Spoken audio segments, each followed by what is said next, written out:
अन्नदाता, अन्नदाता,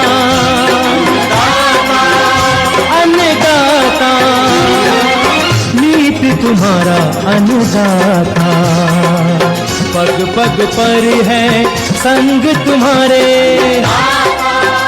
अन्नदाता।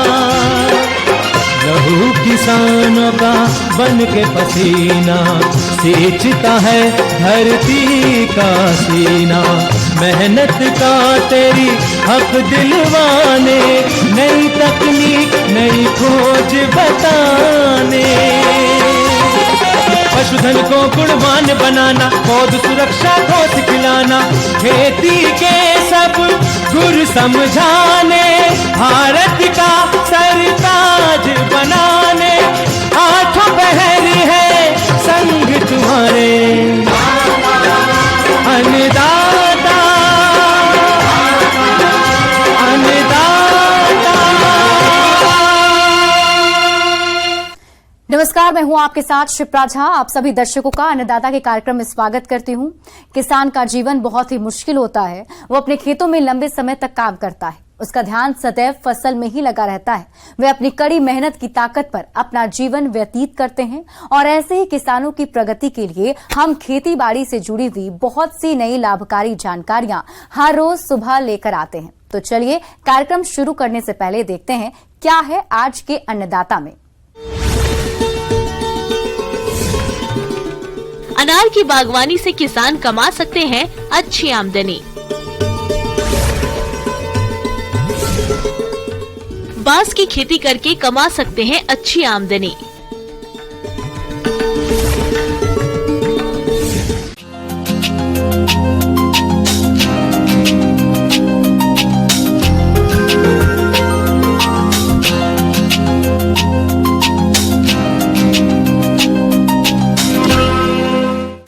कम समय और कम पैसों में ज्यादा कमाई का सपना हर किसी का होता है, मगर प्रदेश में किसानों की बात करें तो पहली नजर में ऐसा मुश्किल ही नजर आता है।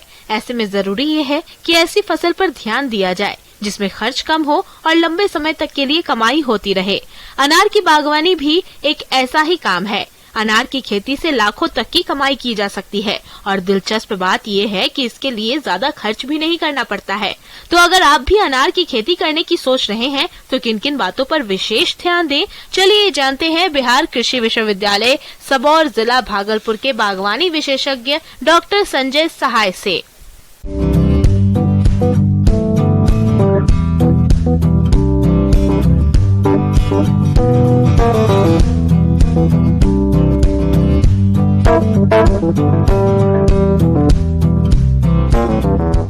किसान भाइयों को कि अनार की खेती कैसे करें। अनार की खेती के लिए सबसे पहले आप अपना ज़मीन को तैयार कर लेंगे, ज़मीन को समतल बनाएं। उसके बाद आप सही प्रभेद का चुनाव कर लें। जैसा कि यहाँ का इसमें अनार में सबसे पुराना प्रभेद गणेश है, भगवा है और अभी जो बहुत कमर्शियली हो रहा है वो अरक्ता है। ये सब प्रभेद का चुनाव करके जो भी प्रभेद आपको अच्छा लगे, हमको लगता है गणेश और अरक्ता लगाएंगे। अरक्ता बहुत अच्छा कलर है, उसमें ब्राइट रेडनेस आता है, तो अरक्ता की भी खेती आप कर सकते हैं, गणेश का भी ले सकते हैं। कहाँ मिलेगा उसके लिए बिहार कृषि विश्वविद्यालय से आप उपलब्ध करवा सकते हैं। और एमपी के भी राहुरी है जो कि महाराष्ट्र में है, वहाँ भी अरक्ता की और गणेश की वैरायटी मिल सकती है, वहाँ से भी आप उपलब्ध करवा सकते हैं।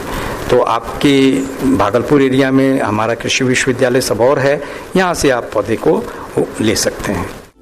पौधारोपण के एक माह पूर्व 60 सेंटीमीटर लंबाई, चौड़ाई और गहराई के आकार में गड्ढे खोदकर 15 दिनों तक खुला छोड़ दें, जिसके बाद गड्ढे की ऊपरी मिट्टी में 15 किलोग्राम पकी हुई गोबर की खाद, यूरिया 60 ग्राम, डीएपी 50 ग्राम, क्लोरोपायरीफास चूर्ण मिट्टी में मिलाकर गड्ढों को सतह से 15 सेंटीमीटर ऊंचाई तक भर दें।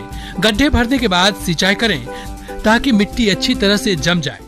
जो ऊपर की मिट्टी है उसको नीचे कर दें, नीचे की मिट्टी को ऊपर करके, और गड्ढे को समतल से थोड़ा ज़्यादा ऊपर कर देना चाहिए मिट्टी को, ताकि पानी पड़े तो वो समतल में आ जाए और वहाँ पे कोई गड्ढा ना बने, ताकि पानी जमा ना हो सके। वहाँ पे पानी जमा होने पे बहुत सारे रोग का प्रकोप हो जाएगा, फाइटोप्थोरा डिजीज हो जाएगी। इसलिए हम लोग कहते हैं कि गड्ढे को हमेशा समतल रखना चाहिए। और इसके लिए जो गड्ढा हमने बताया कि जो गड्ढा की तैयारी करें उसमें सघन बागवानी के लिए वो 2.5 मीटर इंटू 3 मीटर, 2.5 से 2.5 प्लांट की दूरी और 3 मीटर टू 3 मीटर रो की दूरी तैयार कर लें। और ये गड्ढे तैयार करने में करीब इसमें टोटल 1333 प्लांट की आवश्यकता होगी आपको। और जिस के तहत मैंने बताया कि गड्ढे को तैयार करके और ये 2 वैरायटी या तीसरी अरक्ता को भी लेके आप इसमें लगा सकते हैं कमर्शियली। अब तक के अनुसंधान के मुताबिक प्रति हेक्टेयर उत्पादकता बढ़ाने के लिए अगर 2 पौधों के बीच की दूरी को कम कर दिया जाए तो प्रति पेड़ पैदावार पर कोई असर नहीं पड़ता है। हालांकि ज्यादा पेड़ होने से प्रति हेक्टेयर उत्पादन करीब 1.5 गुना हो जाता है। परंपरागत तरीके से अनार के पौधों की रोपाई करने पर 1 हेक्टेयर में लगभग 400 पौधे ही लग पाते हैं, जबकि नए अनुसंधान के अनुसार लगने से पैदावार 2 से 3 गुना तक बढ़ जाएगी। उसमें क्लोरपायरीफॉस का इस्तेमाल कर लें और उसको अच्छी तरह से ड्रेंचिंग कर लें। क्लोरपायरीफॉस करीब तकरीबन 2 ml पर लीटर पानी में घोलकर उस मिट्टी को अच्छी तरह से ड्रेंचिंग कर देंगे लगाने के बाद।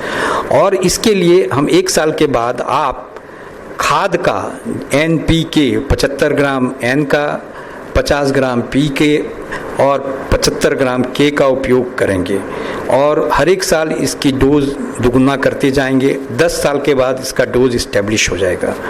और भाइयों, जैसा कि पानी की बहुत आवश्यकता होती है, गर्मी में करीब करीब सप्ताह में 2 बार आप ज़रूर इसको अच्छी तरह से पटाएं और जाड़े में तकरीबन 15 दिन पे या 7 दिन पे 1 बार ज़रूर इसका पानी से अच्छी तरह से पटाने का कोशिश करेंगे। अनार में वर्ष में 3 बार जून जुलाई, सितंबर अक्टूबर और जनवरी फरवरी में फूल आते हैं।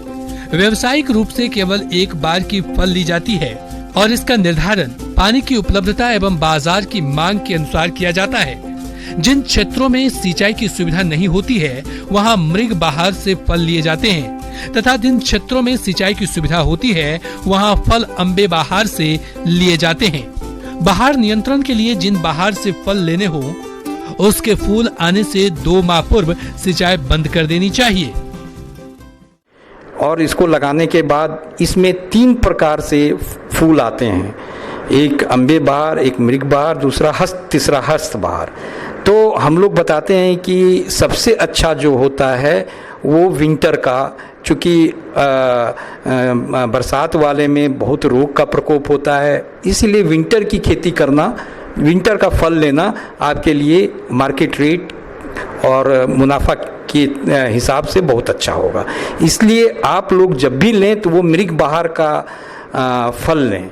मृग बहार कहने का मतलब होता है कि वो अक्टूबर नवंबर में आपका फल टूटेगा, जिसके कारण उसमें रोग का कम प्रकोप होगा, मिठास भी ज़्यादा होगा, कलर भी ब्राइट आएगा, जिसके कारण मार्केट रेट भी इसका ज़्यादा आएगा। तो ये सबको देखते हुए भाई साहब, किसान भाइयों को मैं सुझाव देता हूँ कि आप मृग बहार का ही फल लेके और इसको मार्केट में बेचें और इससे ज़्यादा से ज़्यादा मुनाफा आप कमाएं। और अगर इसमें कोई रोग का प्रकोप होता है, इसमें ज़्यादातर बैक्टीरियल ब्लाइट का आता है, तो समय समय पर देखते रहें कि कहीं फल में कोई दाग तो नहीं आ रहा है। अगर फल में दाग आना शुरू हो गया तो समझ लीजिए बैक्टीरियल ब्लाइट या लीफ में कुछ रोग आ रहे हैं, तो हम लोग से सजेशन लें और देखें कि, और हमको बताएं कि कौन सा रोग आ रहा है, हम जाके उसको देखेंगे और बताएंगे किसान भाइयों को ये रोग है, इसका सही उपचार करें आप। और जब पौधा इस्टेब्लिश कर जाएगा तो 25 से 30 किलो पर पौधे आप इसकी उपज ले सकते हैं। जहाँ तक मुनाफा का सवाल है, करीब करीब हम अगर आप 1 रुपया लगाएंगे तो 2 रुपये के आसपास आप जरूर इससे मुनाफा ले सकते हैं। किसान भाइयों, अब लेते हैं एक छोटा सा ब्रेक।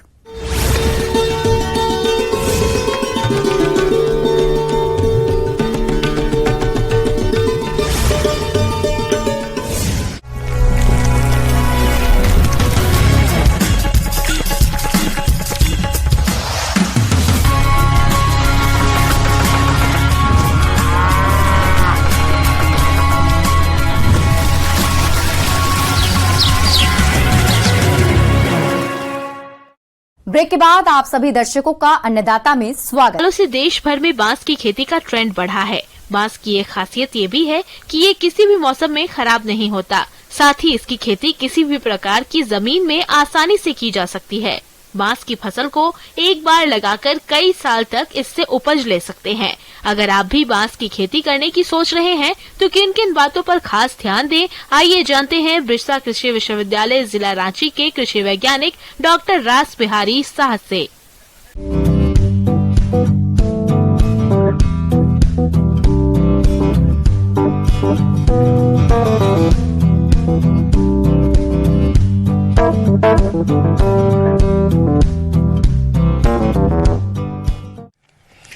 तो आज हम लोग जानेंगे कि बांस की खेती कैसे करें और उनसे क्या क्या फ़ायदे उठाएं हम लोग अपने ज़मीन पे उसकी खेती करके। ये जो है बहुत ही उपयोगी पौधा है। इसके उपयोग को देखते हुए इसे ग्रीन गोल्ड भी कहते हैं, इसे पुअर मैन टिम्बर भी कहते हैं और बहुत जगह पे इसको बड़ा भाई के बिग ब्रदर के नाम से भी जानते हैं। इसके करीब दस्तावेज में तकरीबन 500 से ज़्यादा उपयोग है और जैसे जैसे तकनीकी का विकास हो रहा है, लोगों को पता चल रहा है, वैसे वैसे और ही ज़्यादा इनके उपयोग सामने आ रहे हैं। बांस की खेती सदाबहार पौधे के रूप में की जाती है। ये घास प्रजाति का पौधा होता है जो कि सबसे अधिक तेजी से बढ़ने वाला पौधा भी कहलाता है। बांस की कुछ किस्में ऐसी हैं जिसके पौधे एक दिन में तकरीबन 90 सेंटीमीटर तक बढ़ जाते हैं। बांस के पौधे वायुमंडल में 35% तक ऑक्सीजन का निर्वाह करते हैं तथा कार्बन डाइऑक्साइड की मात्रा को भी कम कर देते हैं। देश के वो किसान जो बंजर भूमि या जलवायु परिवर्तन से परेशान होकर किसी तरह की खेती करने में असमर्थ हैं, वो बांस की खेती कर अच्छी कमाई कर सकते हैं।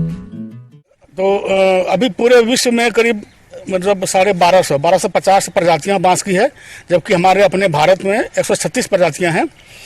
और इसमें जो हमारा नॉर्थ ईस्ट है, जो हमारा जो सारी स्टेट है नॉर्थ ईस्ट के, वो इसमें बहुत समृद्ध हैं। वहाँ पे चूँकि वहाँ की जलवायु यहाँ की बहुत मतलब बांस की बहुत अनुकूल है। हालांकि हमारा झारखंड भी जो है बांस के मामले में बहुत समृद्ध है और यहाँ पे नेशनल बम्बू मिशन के प्रयास से उनके तहत यहाँ पे बहुत से किसानों के ज़मीन पे और कुछ कम्युनिटी लैंड पे भी बांस की खेती हो रही है। बांस एक ऐसा पौधा जिसे किसी भी तरह की मिट्टी में उगाया जा सकता है। केंद्र सरकार द्वारा चलाई जा रही राष्ट्रीय बांस मिशन में किसानों को बांस की खेती करने पर सब्सिडी भी प्रदान की जा रही है। वर्तमान समय में बांस की 136 किस्मों को उगाया जा रहा है, किंतु भारत में उगाई जाने वाली कुछ प्रजातियां ऐसी हैं जिन्हें व्यापारिक तौर पर उगाया जाता है, जो इस प्रकार है: बम्बूसा बाल्कोआ, बम्बूसा तुलदा, बम्बूसा बम्बोस, बम्बूसा वल्गरिस, बम्बूसा पलिडा, बम्बूसा नूतन, डेंड्रोकलामस सख्त आदि प्रमुख हैं। तो इसमें अगर मैं एक बांस मतलब की बात करूं जो कि सबसे सर्वाधिक उपयोगी है, तो वो है बम्बूसा बाल्कोआ। ये बहुत ही उपयोगी है। इसका जो दीवार होता है, मतलब वाल बोलती है, बहुत मोटी होती है, बहुत मजबूत होती है। ये आपको बहुत काम आएगा। हम शुरुआत करते हैं बांस की खेती के लिए पहले कि कहाँ पे लगाया जाए, बांस की खेती कहाँ करें। देखिए, अब तो बांस की खेती जहाँ पानी नहीं जमता है वहाँ छोड़ के आप कहीं भी कर लीजिए बांस की खेती। बांस के बीजों की रोपाई पौध के रूप में की जाती है, जिसके लिए नर्सरी में बीजों को तैयार कर लिया जाता है। बांस के पौधों की रोपाई खाली पड़ी भूमि या फिर खेत किनारे बाड़ की तरह की जाती है। इसके पौधों की रोपाई 5 मीटर की दूरी पर तैयार 0.3 मीटर गहरे गड्ढे में की जाती है। इन गड्ढों में तैयार प्रकंदों या तैयार पौधों की रोपाई कर दी जाती है। आप उन्नत नर्सरी संस्थान से बांस के पौधे खरीद सकते हैं। रही बात की पौधा कहाँ से तैयार करें, कहाँ से उपलब्ध हो, तो हमारे झारखंड में वन विभाग की बहुत सारी पौधशालाएँ हैं। वहाँ पे बहुत सारे प्रजातियाँ जो कि झारखंड में के लिए उपयुक्त हैं, वहाँ पे आपको मिल जाएंगी। या फिर जैसा मैंने बताया कि कर्नाटक के होसूर में है। पौधा रोपण के वक्त क्या करते हैं कि उस पर 20-25 ग्राम दीमक के लिए जो दवाई होती है वो दे दीजिए, 200-250 ग्राम DAP डाल दीजिए और 7-8 किलो उस पर 10 किलो तक डाल सकते हैं आप फार्म यार्ड मैन्योर, और थोड़ा सा नीम का या करंज का केक भी डाल दीजिए, तो ये अच्छा रहेगा। उसके बाद जब पौधारोपण करेंगे तो जब बरसात आती है पौधारोपण कर दीजिए। रही बात की स्पेसिंग की कितने दूर पे पौधों को लगाएं, तो नॉर्मली जो है हम लोग दो पंक्तियों के बीच की दूरी को रखते हैं करीब 6 से 7 मीटर और जो पौधों से पौधों के बीच की दूरी को रखते हैं 5 मीटर। और रही बात जब शुरुआत में हम लोग क्या करते हैं कि जब 3-4 साल तक जब बांस छोटे रहते हैं, बांस के पौधे छोटे होते हैं, पूरा बखार पूरा फैलता नहीं है, तब तक आप उसमें कृषि वानिकी के तहत जो शुरुआत में जैसे दलहन भी है, सब्जियां भी उगा सकते हैं वहाँ पे, ये मूंगफली वगैरह बहुत चीज़ वहाँ पे उगा सकते हैं। जैसे फिर 5 साल बाद जब आपको लगे कि छाँव हो रहा है, तो फिर जो छाँव में उगाने वाले जो फसल है, जैसे हल्दी है, अदरक है, ओल है, पेचकी है, ये सारी चीज़ें भी वहाँ पे सफलतापूर्वक उगा सकते हैं। बांस के पौधे सामान्य तौर पर 5 वर्ष में कटाई के लिए तैयार हो जाते हैं। इसकी कुछ किस्में कटाई के पश्चात अपने आप फिर से वृद्धि कर लेती हैं। कटाई के पश्चात 10 की एक पुली बना ले और इस पुली का औसतन वजन 15 से 20 किलोग्राम होता है। 1 एकड़ की भूमि में 200 बांस तक मिल जाते हैं, जो उत्पादन में तकरीबन 13.5 टन तक होते हैं। बांस के पौधे एक बार लग जाने के बाद 40 वर्ष तक पैदावार दे सकते हैं। 4-5 साल के बाद इसको आप रेगुलर रूप से इसको हार्वेस्ट कर सकते हैं। जो मैच्योर बांस है उसको काट लीजिए, उसको काट कर रखिए। स्टोरिंग की बात है तो इसको नॉर्मली नीचे मजबूत फर्श बनाते हैं, फिर एक चौकोर टाइप का बना के फिर इसको आप सीधे खड़े रखिए या फिर लिटा के रखिए। खड़ा रखना ज़्यादा फायदेमंद होता है। इसके बाद फिर आप जो मार्केटिंग है आप या तो बेचिए या फिर अगर आप खुद ही मूल्य संवर्धन करते हैं तो अच्छा है। आजकल देखिए बांस का कितना उपयोग है। हम लोग बोलते थे पहले कि बांस तो गरीबों के लिए है, पुअर मैन टिम्बर बोलते हैं, लेकिन अब बांस का जो प्रचलन है, जो उसके उत्पाद हैं बहुत ही महंगे हो रहे हैं। अब देखिए ना, बांस आप कितना चीज़ है, अगरबत्ती है, टोकरी है, आपका पेपर है, फेंसिंग है, उसके अलावा आप तो फर्श भी बन रहे हैं बांस के, स्टिक्स हैं बहुत सारे हैं। आप के लिए बहुत ही मतलब अपार संभावना है बांस के साथ।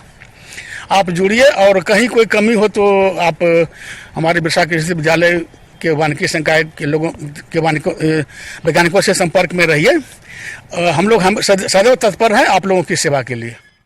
आगे और भी है खेती बाड़ी से जुड़ी हुई बहुत सी रोचक जानकारियां। यहां रुकेंगे एक और छोटे से ब्रेक के लिए।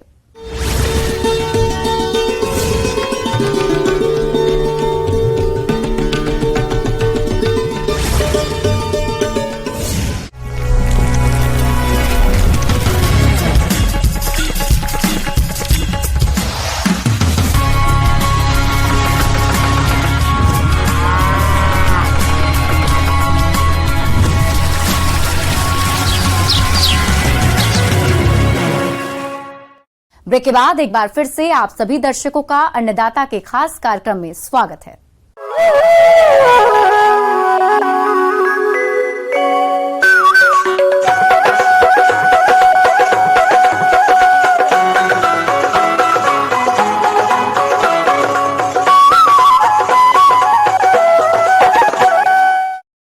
खुद का व्यवसाय शुरू करने की चाहत रखने वालों के लिए मुर्गी पालन एक मुनाफे वाला व्यवसाय साबित हो सकता है, क्योंकि इस व्यवसाय को शुरू करने के लिए बहुत ज्यादा पूंजी की आवश्यकता नहीं होती।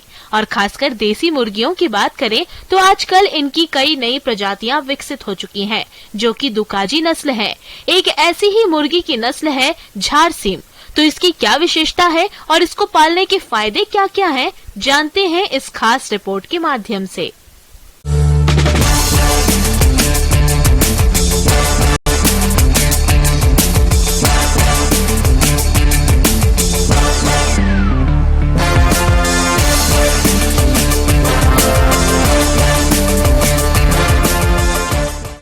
किसान भाइयों नमस्कार। जैसा कि हम सभी जानते हैं, हमारे भारत देश में कृषि के साथ साथ पशुपालन का बहुत ही एक अन्योन्य संबंध रहा है। पशुपालन के चाहे क्षेत्र में चाहे मुर्गी पालन हो, गाय भैंस भेड़ बकरी कुछ भी हो, लेकिन वो जरूर रखते हैं जिससे कि सालों भर उनकी एक आय आती रहे। इस क्रम में कहें तो अभी के संदर्भ में मुर्गी पालन भी एक बहुत अच्छा व्यवसाय साबित हो रहा है। और ब्रॉयलर के कहें या जो लेयर्स हैं अंडे के उत्पादन में कहें या बैकयार्ड पोल्ट्री में, तीनों ही स्तर में हमारा जो फार्मिंग का स्टैंडर्ड है वो बहुत ही ऊपर गया है। तो उसी क्रम में झारखंड में ये जो बिरसा कृषि विश्वविद्यालय के द्वारा एक बहुत ही अच्छी किस्म विकसित की गई है जिसका नाम है झारसीम।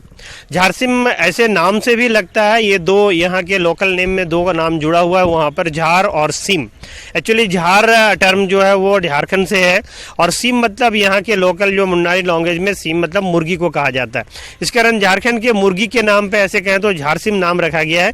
पर ये डुअल पर्पस बर्ड के लिए। कहने का मतलब जो किसान भाई अंडा और मांस दोनों के लिए मुर्गियों का किस्म अगर कोई पालना चाहते हैं तो उसमें झारसिम क्या किस्म भी एक बहुत ही अच्छा परफॉर्म करने वाली किस्म है। रांची में स्थित बिरसा कृषि विश्वविद्यालय ने देसी मुर्गा और मुर्गी की नई प्रजाति झारसिम विकसित की है।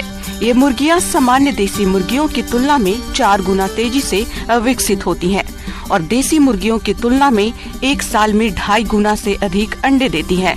इनके अंडे सामान्य देसी मुर्गी के अंडे से लगभग दुगने वजन के होते हैं। ये एक साल में 120 से 150 तक अंडे देती है, जबकि आमतौर पर देसी मुर्गियां सालाना 60 अंडे देती हैं। किसान भाइयों कहें तो ये जो नस्ल है, ये जो किस्म है, इसको हम लोग कई अलग अलग प्रजाति के संकरण से यहाँ के द्वारा जो हम बात कर रहे थे बिरसा कृषि विश्वविद्यालय के साइंटिस्ट के द्वारा विकसित की गई है। इसका जो रंग होता है बिल्कुल गांव के मुर्गियों के जैसा ही मिला जुला कलर होता है, कई मल्टी कलर्स के होते हैं जिसे देखने में ये काफ़ी आकर्षक लगते हैं और इनका शरीर काफ़ी सुडौल होता है और बहुत एक्टिव होते हैं, जिसके कारण ये गांव के जो वातावरण है वहाँ पर काफ़ी अच्छी तरह से अपने को अनुकूलित कर लेते हैं। साथ साथ इसमें कुछ मुर्गियाँ इसके जो किस्में है उसमें ब्रूडिनेस भी देखा गया है। ये वहाँ से अपने अंडे को सेकर नेचुरली जो हैचिंग होता है ना, ये चूजा भी निकाल लेते हैं। तो ये किसानों के लिए एक बहुत अच्छा चीज़ होता है। झारसिम मुर्गी प्रजाति का विकास किसानों की आय में बढ़ोतरी के दृष्टिकोण से किया गया है।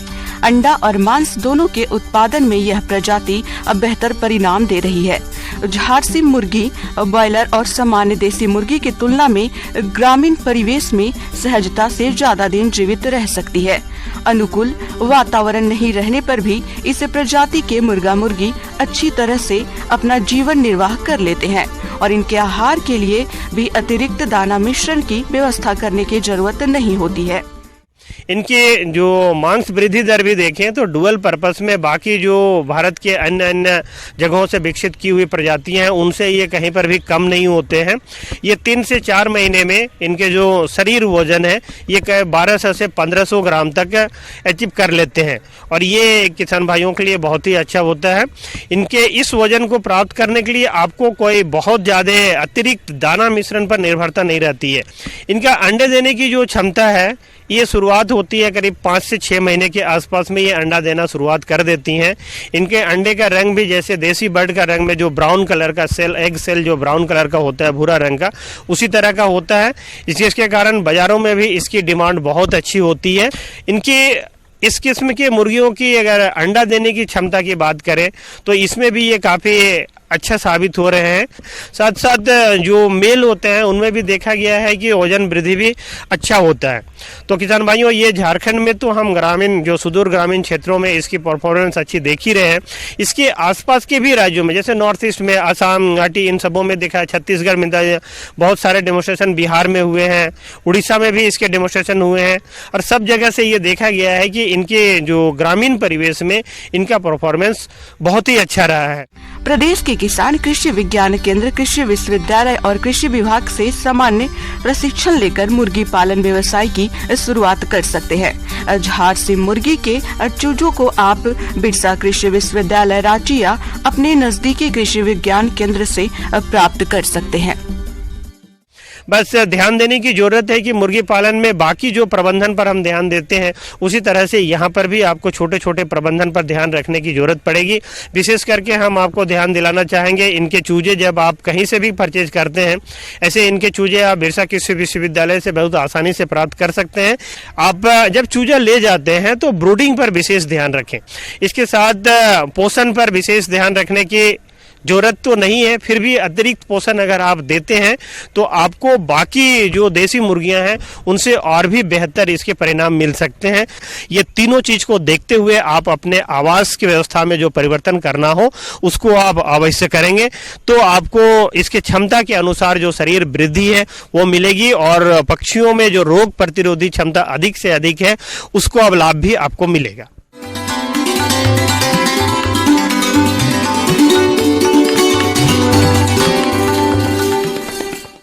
और आइए अब जानते हैं अन्नदाता निःशुल्क फोन के माध्यम से पूछे गए समस्याओं का समाधान। आज के अन्नदाता हेल्पलाइन में जिस प्रश्न को कार्यक्रम में शामिल किया गया है उसे पूछा है गांव हुटाब जिला रांची के किसान मनोहर लाल ने। आप खरीफ फसलों की प्लानिंग पर जानकारी चाहते हैं तो मनोहर लाल जी आपकी जानकारी के लिए प्रस्तुत है कार्यक्रम का यह अंश।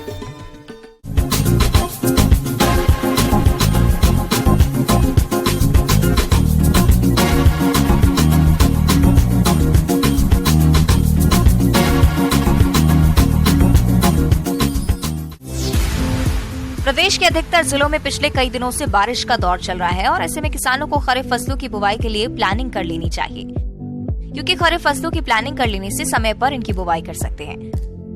तो इस समय बारिश की नमी को देखते हुए जरूरी है कि आप अपने खेतों को जुताई करके तैयार कर लें। और किसान इस समय मूंगफली, नरमा कपास और हरे चारे वाली फसलों की बुवाई करें। जिन किसानों के पास गोबर की खाद है वे किसान गोबर की खाद खेत में डालकर मिट्टी में मिलाएं। और इसके साथ ही किसान कृषि आदानों जैसे कि खाद, बीज और रसायनों की व्यवस्था कर लें, ताकि जैसे ही मानसून की बारिश हो तब बिना देरी किए फसलों की बुवाई कर सके। बारिश के दिनों में बारिश का पानी इधर उधर बहकर चला जाता है जो किसी काम में नहीं आता। तो पानी की गंभीर समस्या को देखते हुए किसान अपने खेतों में फार्म पॉन्ड, फार्म तलाई, चेक डैम बनवाएं, ताकि इस बारिश के पानी को व्यर्थ बहने से रोका जा सके और जब भी पानी की समस्या हो तब पानी को सिंचाई के लिए काम में लिया जा सके। फलदार पौधों का बाग लगाने के लिए गड्ढों की खुदाई कर लें। ऐसा करने से गड्ढों का तेज धूप से सौरीकरण हो सकता है और इन गड्ढों में छुपे कीट पतंगे नष्ट हो जाएंगे। किसान भाई अगेती फूल गोभी की नर्सरी की तैयारी करें और बारिश की संभावना को देखते हुए उड़द मूंग की पक्की फसलों की कटाई कर लें। किसान भाई बारानी क्षेत्रों में वर्षा होने के बाद बाजरा की बुवाई कर लें और कम अवधि में तैयार होने वाली अरहर की किस्मों की बुवाई करें। किसान भाई इस माह के प्रथम सप्ताह में धान की नर्सरी तैयारी का उचित समय है, तो किसान भाई धान की नर्सरी तैयार करें। पशुओं में इस समय बीमारियों का टीकाकरण भी करवाएं। टीकाकरण करवाने से पशुओं को बीमारियों से बचाया जा सकता है। पशुओं को हर 4 माह में पेट के कीड़ों की दवा भी पिलाएं। कीटों की दवा पिलाने से पशु के शरीर में आंतरिक परजीवी खत्म हो जाते हैं और पशु स्वस्थ रहेंगे, जिससे पशुपालकों को अधिक दूध उत्पादन मिलेगा।